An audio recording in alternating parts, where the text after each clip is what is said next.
Welcome back to BaldHeaded Metal, guys, and welcome back to another reaction. This time around to the band DeadSquad, which is a new one on this channel with the song "Curse of the Black Plague," the official music video. Now, I'm a little bit excited for this one because the song is 2 minutes and 28 seconds. I am almost 100% sure this is going to be a fast song. That's usually the case. I think one of my favorite thrash metal albums of all time, "Rain and Blood" by Slayer, is like 34 minutes. And it remains to be one of the best thrash metal albums of all time.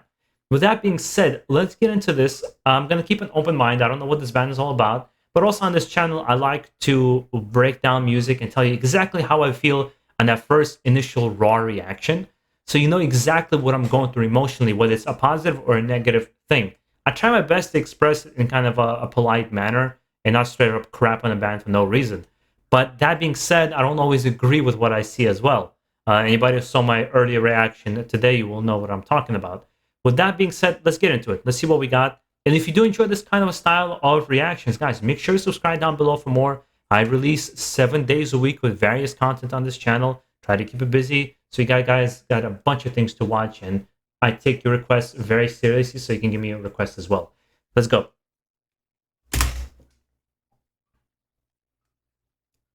DeadSquad. I'm assuming death metal.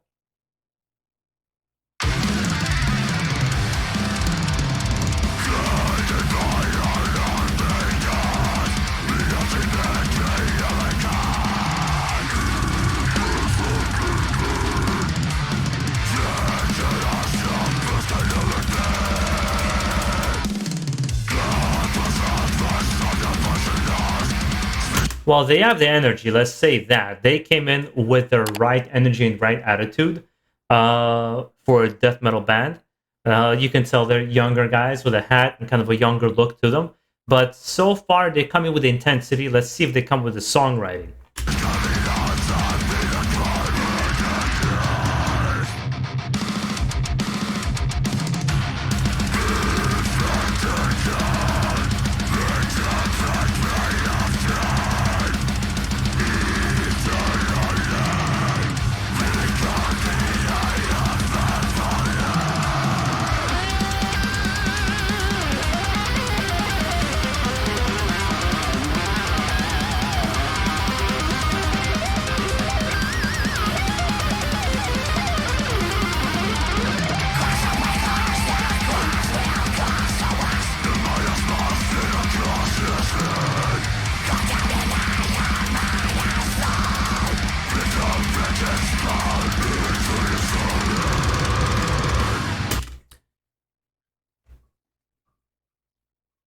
This is a perfect example of a band that I think has the right attitude, has the right energy, are skilled musicians, but don't really know how to write songs.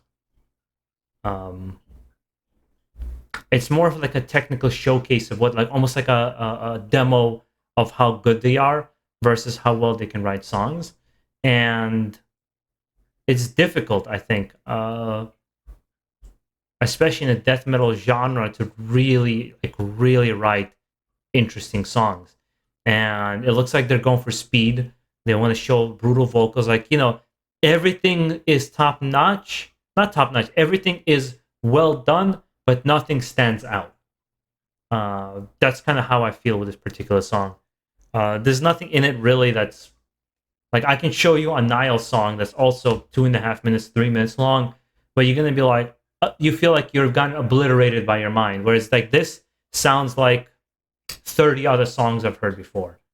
And perhaps because maybe they're young, maybe they're still learning, finding their footing. Some bands tend to take a couple albums to really find their footing.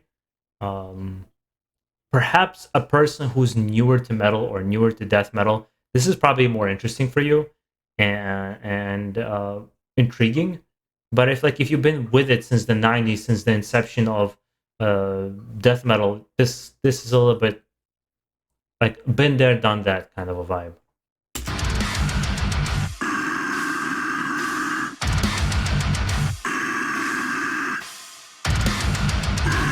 Mandatory breakdown.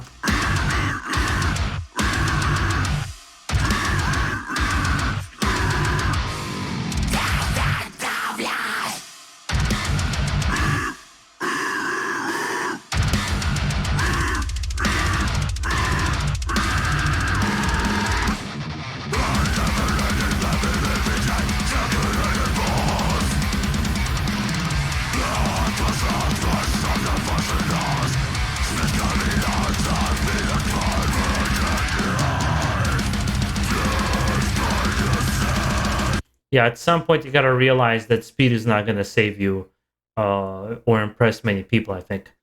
Because there are, I mean, right off the bat, Nile, Absu, and what's the other band I was just thinking about?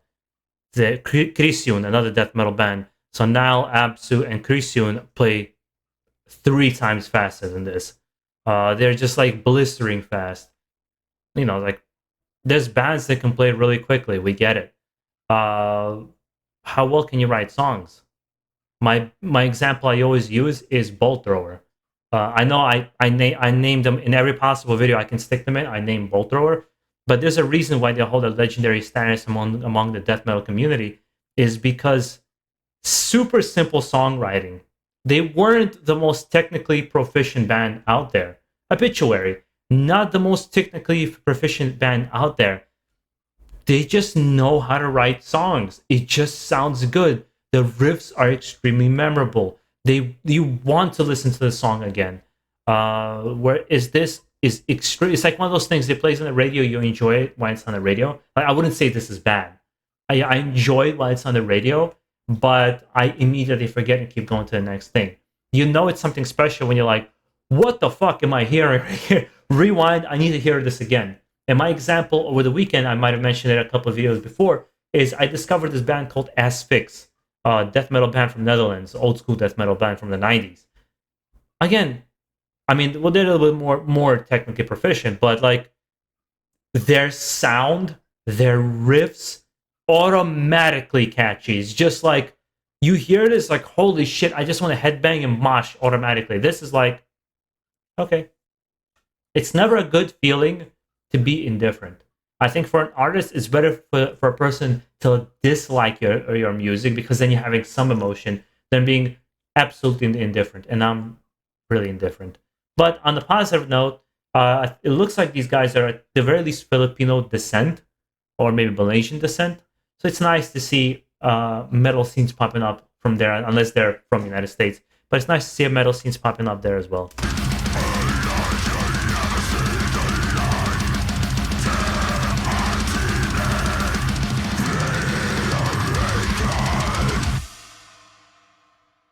Yeah. Yeah, this was really boring. Not, again, this is kind of a harsh way to say, not boring, but like I said, indifferent. Meh.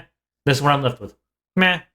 And I'm gonna leave you guys with that as well. Let me know what you think of it. Maybe, again, maybe I'm wrong. Maybe there's a better song. I've known to have bands where I've heard 2 or 3 songs and changed my mind. I've had bands where I've heard 10 songs and never changed my mind. So let's see. Maybe I'll get some old school fans, hear something that you have to say. Maybe some new school fans, see what you got to say. Create a conversation. That's what it's all about. We don't always have to agree to have an interesting opinion. I tend to actually like to hear a different opinion that I didn't see coming, which is why I started a podcast with Andrew McKay Smith from Scars and Guitars podcast. And I always appreciate him doing interviews with bands and not being afraid to ask hard questions. It's important to be able to do that. Guys, make sure you're enjoying your weekend. You're enjoying the new year. You guys have a good one. Stay safe out there. Keep it metal.